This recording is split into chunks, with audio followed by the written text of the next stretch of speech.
কৃষি ও কৃষকের রূপান্তরের আলো নিয়ে চ্যানেল 24-এর ঈদ বিশেষ ন্যাশনাল এগ্রিকার কৃষি 24-এ স্বাগত জানাচ্ছি আমি ফয়জুল সিদ্দিকী। দর্শক, এবারের ঈদ আয়োজনে আমরা বাংলাদেশের কয়েকজন সফল কৃষি উদ্যোক্তাকে সাথে নিয়েছি। আমরা তাদের সাথে কথা বলার চেষ্টা করেছি, জানার চেষ্টা করছি তারা কিভাবে সফল হয়েছেন এবং কিভাবে তারা চ্যালেঞ্জগুলোকে মোকাবেলা করেছেন। আজকে আমাদের সাথে অতিথি হিসেবে আছেন ন্যাশনাল এগ্রিকার গ্রুপের ব্যবস্থাপনা পরিচালক কৃষিবিদ KSM মুস্তাফিজুর রহমান। আপনাকে স্বাগত জানাচ্ছি আমাদের সাথে। আপনাকে ধন্যবাদ। সেই সাথে ঈদ মোবারক। ঈদ মোবারক সবাইকে, ঈদ মোবারক। কেমন আছেন আপনি? আছি, আলহামদুলিল্লাহ ভালো আছি। আমরা যেটা দেখছি, গত 2 যুগ ধরে আপনি কৃষিতে অসামান্য অবদান রেখেছেন, বিজনেস করে, ব্যবসা করে। আপনার এই যে বিজনেসের যাত্রা, এটি কি প্রথম যাত্রাতে আপনি সফলকাম হয়ে গেলেন? বিষয়টা কি এরকম? প্রথমে আমি সফল হইনি। আপনার প্রশ্নের উত্তর হলো, সফলতা কোনো দুর্ঘটনা না।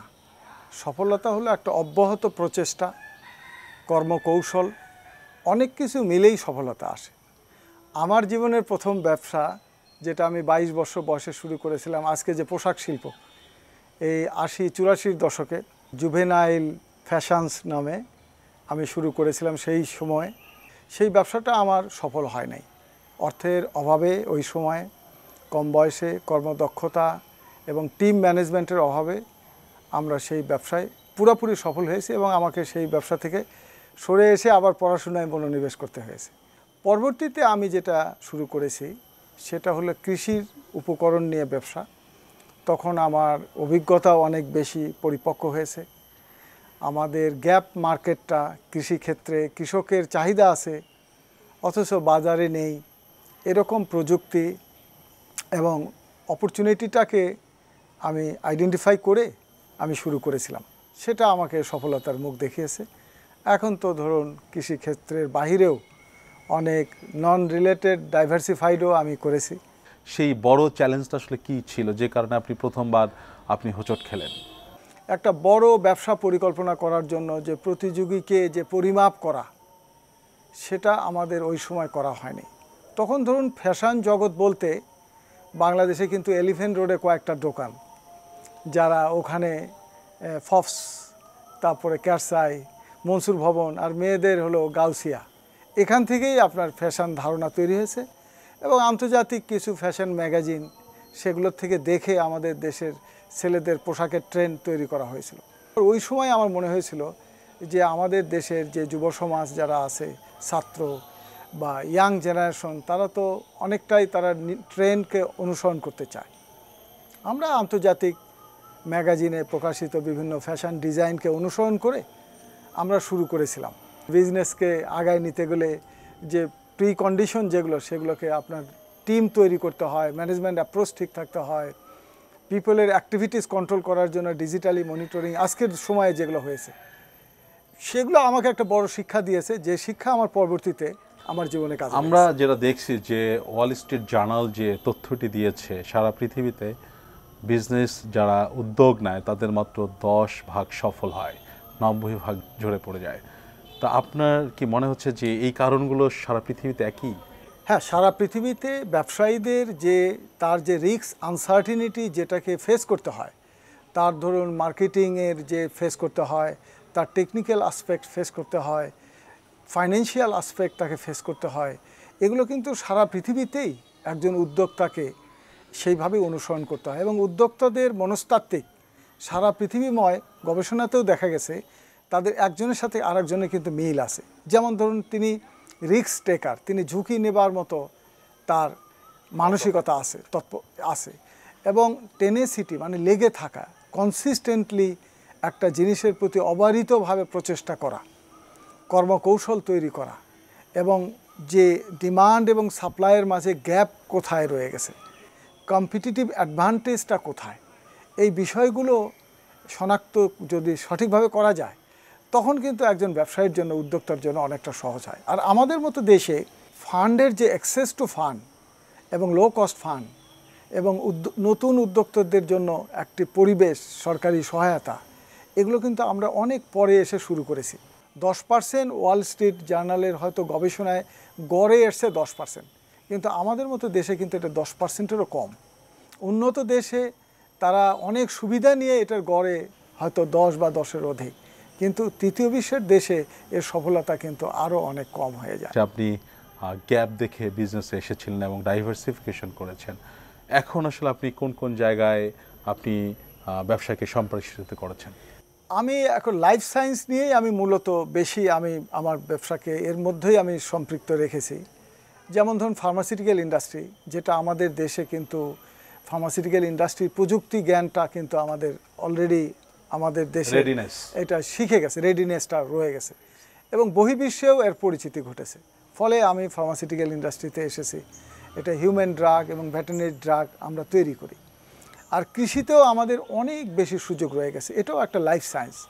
আমাদের বীজের ক্ষেত্রে আমরা কিন্তু জেনেটিক কম্পোনেন্ট বীজের এগুলো কিন্তু আমরা এখানে আনতে পারিনি, যেগুলো হাইব্রিড বীজ আমাদের দেশে বাজারজাত হচ্ছে, কত আমদানি করছি অথবা কিছু উৎপাদন করছি।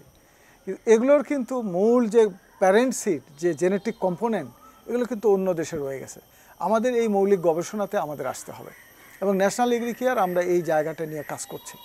আপনি খুব শীঘ্রই দেখবেন আগামী 5 বছরের মধ্যে আমরা ধানের, ভুট্টার এবং সবজি বীজের যে নিজস্ব প্যারেন্ট আমরা উদ্ভাবন করব। এই ধরনের R&D আমরা হাত দিয়েছি, এগুলোতে আমরা কাজ করতে পারবো। রাসায়নিক সারের ক্ষেত্রে অনেক বড় গ্যাপ রয়ে গেছে, প্রযুক্তিগতভাবে আমরা পিছিয়ে আছি। এখানে ন্যানো ফার্টিলাইজারের প্রয়োজন আছে, এখানে মাইক্রো অর্গানিজম দ্বারা মাইক্রোব বেস ফার্মেন্টেড ফার্টিলাইজার এগুলোর প্রয়োজন আছে। আপনার সলিউবল কম্বাইন্ড ফার্টিলাইজার যেগুলো উন্নত দেশে আবিষ্কার হয়েছে সেগুলো আমাদের ইন্ট্রোডাকশনের সুযোগ রয়েছে। মেকানাইজেশনে একটা অনেক বড় সুযোগ রয়েছে। আমাদের দেশের ধরুন কৃষিতে প্রায় 45% শ্রমশক্তি কাজ করছে। এই যে যান্ত্রিকীকরণ ছাড়া এই যে জনশক্তি এখানে আছে তারা কিন্তু দরিদ্র, তাদেরকে এখানে রেখে আমাদের জাতীয় অর্থনীতিতে আমরা পিছিয়ে যাচ্ছি। আমাদের এই জায়গা থেকে এই শ্রমিককে সরিয়ে দিয়ে এখানে আমাদের যান্ত্রিকীকরণের মাধ্যমে এর উৎপাদনশীলতা বৃদ্ধি করতে হবে। এখানে যে পরিমাণ আমাদের ইনভেস্টমেন্ট দরকার, যে পরিমাণ আমলাতান্ত্রিক সহজীকরণ দরকার বা গভর্নমেন্টের পলিসি সহায়তা দরকার, সেইগুলোকে আপনারা পাচ্ছেন? দেখুন, আমাদের অর্থনীতির কথা যদি বলেন তাহলে অর্থনীতি কিন্তু প্রবৃদ্ধির সাথে কিন্তু বিনিয়োগের সম্পর্ক রয়েছে এবং আমাদের অর্থনীতিতে যে সেক্টরগুলো যোগান দিয়ে থাকে, অর্থনীতির মূল উৎসটাই হলো আমাদের কৃষি, শিল্প এবং সেবা খাত।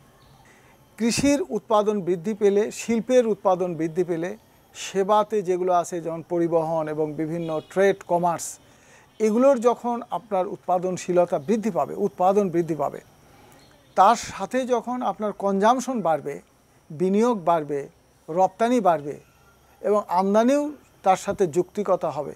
এটা হলো অর্থনীতির মোটা দাগে মূল উৎসটাই হলো অর্থনীতির এই 5-6টা জিনিস। সেখানে এগুলো কিন্তু একজন বিনিয়োগকারী এগুলোকে আবিষ্কার করবে না।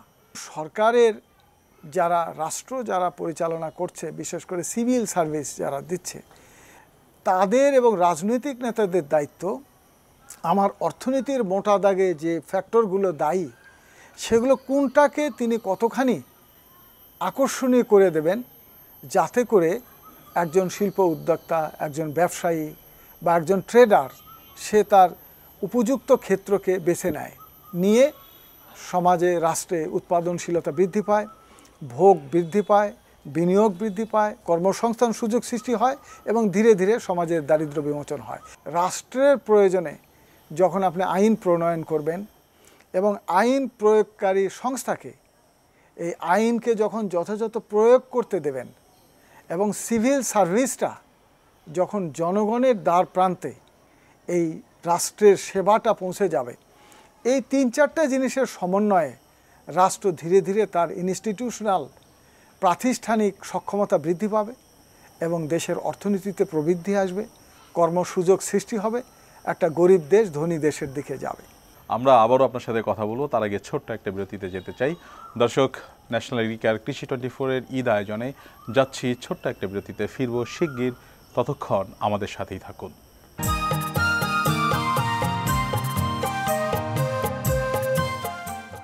দর্শক, বিরতির পর আবারও স্বাগত জানাচ্ছি ন্যাশনাল এগ্রিকেয়ার কৃষি 24-এর আজকের ঈদ আয়োজনে। আমরা কথা বলছিলাম ন্যাশনাল এগ্রিকালচার গ্রুপের ব্যবস্থাপনা পরিচালক কৃষিবিদ KSM মুস্তাফিজুর রহমানের সাথে। বাংলাদেশের এই যে শিল্প প্রতিষ্ঠান গড়বার সময় যে সকল চ্যালেঞ্জগুলো আছে, এই চ্যালেঞ্জগুলো মোকাবেলা করার জন্য আপনাদের কি কোনো গাইডলাইন আছে সরকারের কাছে? এই গাইডলাইনগুলো থাকলে আপনাদের এই শিল্প প্রতিষ্ঠানগুলো, দেশীয় শিল্প প্রতিষ্ঠানগুলোর খুব সহজেই বিকাশ ঘটবে। ধন্যবাদ। আমাদের দেশের শিল্প, কৃষি এবং সেবা অর্থনীতির যে মূল যোগান যেখান থেকে হয়, এগুলোকে সঠিক আইন দ্বারা, বিধি দ্বারা সংরক্ষণ করা, সুযোগ সৃষ্টি করা, এটাই হলো রাষ্ট্রের দায়িত্বের মধ্যে। এখন রাষ্ট্রের মধ্যে তো ব্যবসায়ী সমাজও রয়ে গেছে, ব্যবসায়ী সংগঠন রয়ে গেছে, বাণিজ্যিক সংগঠন রয়ে গেছে, FBCCI রয়ে গেছে। ফলে এরকম একটি বাণিজ্যিক সংগঠনে, যেটা অ্যাপেক্স বডি, তাদেরই কিন্তু অন্যতম প্রধান লক্ষ্য হলো দেশের ব্যবসা বান্ধব বিধিবিধান, আইন প্রণয়নে সরকারকে সহযোগিতা করা।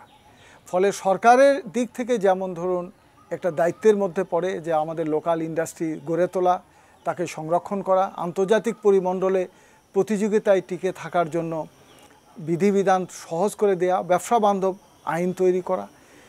এটার সামগ্রিকভাবে যদি দেখেন তাহলে সংসদে আপনার প্রজ্ঞাবান, মেধাবী, দেশপ্রেমিক মানুষ যেতে হবে।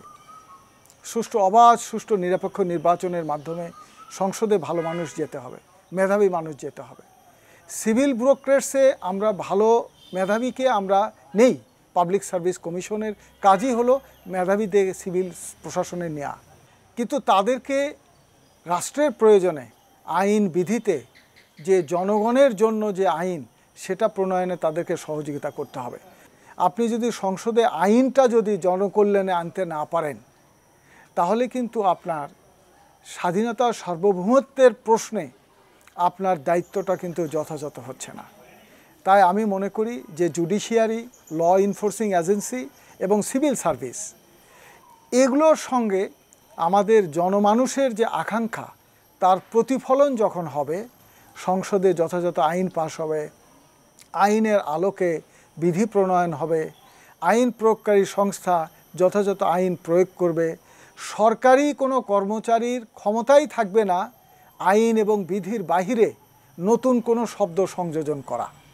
আনবায়াসড, সম্পূর্ণ নিরপেক্ষ থেকে যখন তিনি তার কর্ম পরিচালনা করবেন, তখন ধীরে ধীরে সুযোগ সৃষ্টি হবে। রাষ্ট্রের কাজ হলো সবার জন্য সমান সুযোগ তৈরি করে দেওয়া। কোনো ব্যক্তি বা গোষ্ঠীর জন্য বা অন্য রাষ্ট্রের জন্য সুযোগ তৈরি করে দেওয়া বা কোনো সুযোগকে স্থিমিত করা, এটা আপনার কাজ না।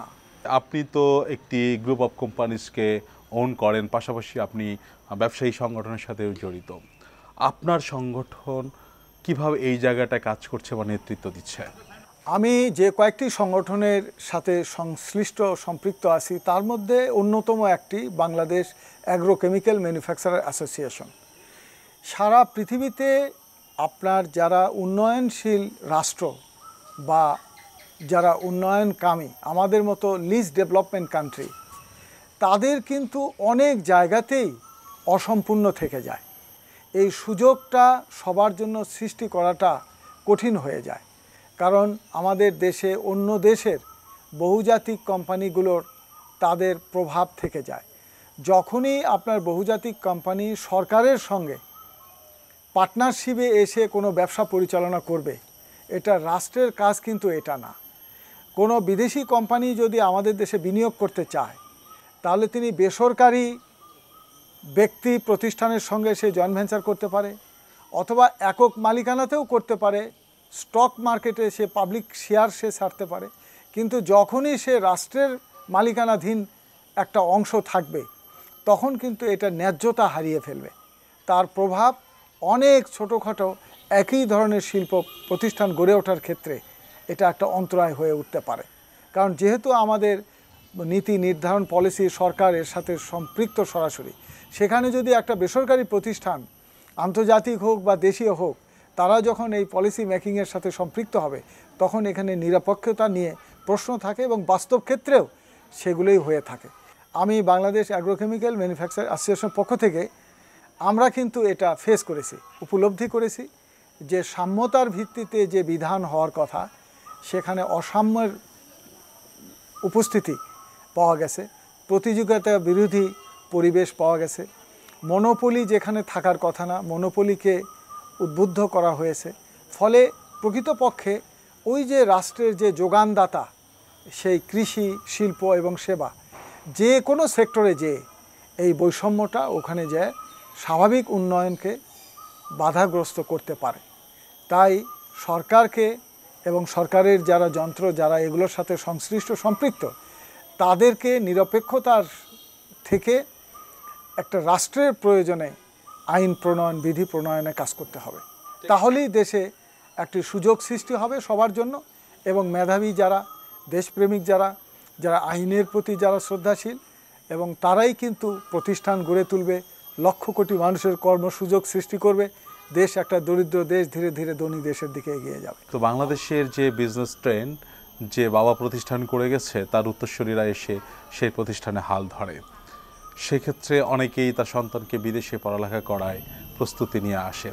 আপনার ক্ষেত্রে আপনার প্রতিষ্ঠান হাল ধরবার জন্য আপনি আপনার সন্তানদের কিভাবে প্রস্তুত করছেন? আমাদের দেশে এই 55 বছর বয়সে এক জেনারেশন থেকে দ্বিতীয় জেনারেশনে এখন শিফট করছে, সেটা করে রাখা খুবই জরুরি। আপনি ঢাকা শহরে এবং মফস্বল শহরে দেখবেন যে বড় পরিবারগুলোর তাদের ছেলেমেয়েরা বিদেশে পড়াশোনা করে। এই ছেলেমেয়েদেরকে আমাদের দেশে নিয়ে আসতে হবে। আমার ব্যক্তিগত জায়গায় যে প্রশ্ন করেছেন, আমার ছেলে মেয়ে এরা দুজনেই পাশ্চাত্যে পড়াশোনা করেছে, বিশ্বের খ্যাতনামা বিশ্ববিদ্যালয়ে অধ্যয়ন করেছে, কিন্তু তারা কিন্তু তার বাবার প্রতিষ্ঠানে এবং এই দেশের প্রতিষ্ঠানেই তারা কাজ করছে এবং তারা এগুলোর হাল ধরবে।